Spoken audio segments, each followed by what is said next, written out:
Ooh, sorry about that hiatus. I was very occupied with fanfiction and grad school and such. So, now that G5 is over, I'd like to take another swing at ranking every generation of My Little Pony. I did this once, a long time ago, but G5 was only just beginning at that time, and I've taken the time to finish watching every episode of the older generations, whereas I was only partway through last time. So, let's get to it. 5th place, G5. It was troubled. The massive dip in quality from A New Generation to Make Your Mark, the fart jokes in Tell Your Tale, the continuity issues between the two shows, the poor quality of the toy line, the abrupt cancellation. It was a rough journey. G5 had a nasty habit of getting my hopes up only to dash them repeatedly. However, more than anything, the real reason why it's in last place is the connection to G4. Not only does it rely on G4 as a crutch to bolster its popularity rather than standing on its own 4 legs, but it does so very poorly.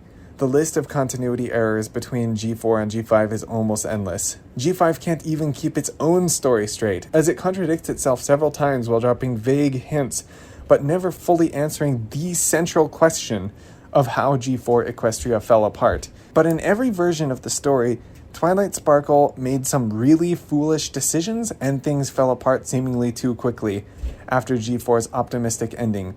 The writers really looked at the Star Wars sequels and said, yeah, we want that. In fairness, G5 has some strengths to it. The cast is better rounded than the G4 cast, with most of them having more subtle personalities, at least some of the time. I am particularly fond of Pip and Sunny, and I've made videos about why I love them both. The music is almost always excellent. It's the strongest generation in terms of video games, unless Friendship Gardens really slaps. I can't get it to run on my PC. But overall, the G4 thing really just sinks G5 for me. 4th place, G2.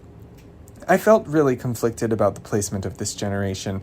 As I covered in a previous video, G2 is my favorite generation from a purely toy perspective. The toys, the comics, and the video games give us just a glance into a generation that could have been great. Not only do I love the art style, but I really appreciate the vibes they were aiming for. It has the whimsical and fantastical elements you see in early G1, and it has the more relaxed slice-of-life vibes of G3 instead of being all intense and doom and gloom like G1.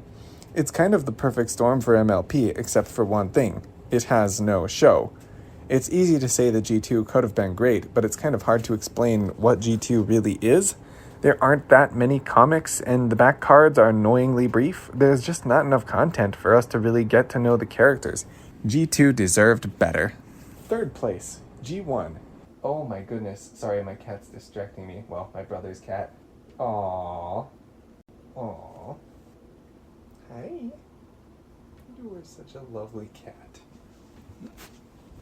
3rd place, G1.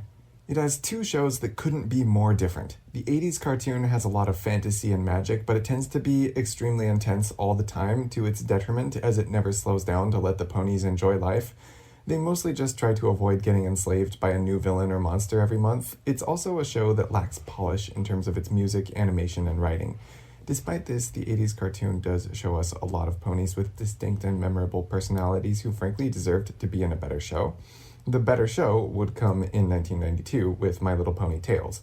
It's a much more character-focused slice-of-life show that has solid writing and character development. It is far more polished than the 80s cartoon, but the downside is that the fantastical elements are almost completely gone. In terms of toys, G1 had a lot of variety and generally good quality, save for some poses that weren't properly thought through. I do think their proportions look a little wonky, personally, and I think the toy line kind of jumped the shark in its later years. The one thing I really don't like about G1 is the comics, which are somehow even more intense and unhinged than the cartoon. Overall, G1 is a mixed bag, but Tails is superb, and it gets extra credit for starting the whole pony phenomenon. It's easy to overlook how revolutionary it was back in the day to have a little girl's franchise with fantasy elements instead of just kitchen sets and anorexic dolls. 2nd place, G3. The vibes are immaculate. The toy line is pretty much perfect. The ponies are beautiful, and even the toy-only characters have striking designs, memorable names, and delightful back cards that create fun characters for the kids to play with. The show has wonderful music and art. G3 sets out to be a pleasant, low-stress comfort show, and it does so very well. Some of the stories are a little brainless, but some of them do have pretty solid conflicts and character arcs. I think G3 peaked in about 2005 to 2007, when the fantasy elements were brought to the forefront along with the slice of life conflicts, a combination which I believe is MLP's most successful approach. It's inoffensive at worst and beautiful at its peak. Of course, that all changes in 2008 when Hasbro made some high-level decisions that eventually led to G4 but largely derailed G3 in its last 2 years, but we don't talk about that. First place, G4. This was another generation that I struggled to place. Maybe I should flop this with G2? The reason it's difficult is deciding between quantity and quality. G4 has a lot of really bad stuff that drags the average down. The premieres and finales are boring at best and extremely controversial at worst. I don't really like the art style. The unicorn privilege, it makes me uncomfortable. Season 8 is trash, and there are a handful of episodes that are best thrown out entirely, like The Last Roundup, the Daring Do episodes, The Cart Before the Ponies, etc. And all that's before we consider the comics, which I don't like, the toys, which I don't like, Pony Life, which I don't like, and Equestria Girls, which I deeply despise. But here's the thing, when G4 is good, it's really good. The heart and soul of the show are the slice of life episodes, which are largely self-contained, so none of those controversies really undermine them. No amount of insanity from the fandom or retconning from G5 can undo those 10 out of 10 episodes, which are too numerous to list and certainly outnumber the 1 out of 10 ones. Quality matters, but G4's peaks are the highest. Quantity matters too. I enjoy Pony, so of course I want more of it.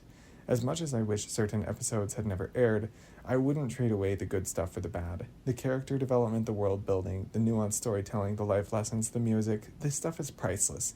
I got addicted to ponies for a reason, and this is it. So that's my ranking. But what do you think? Which generations are you familiar with, and how do you feel about them? Let me know in the comments. Peace out.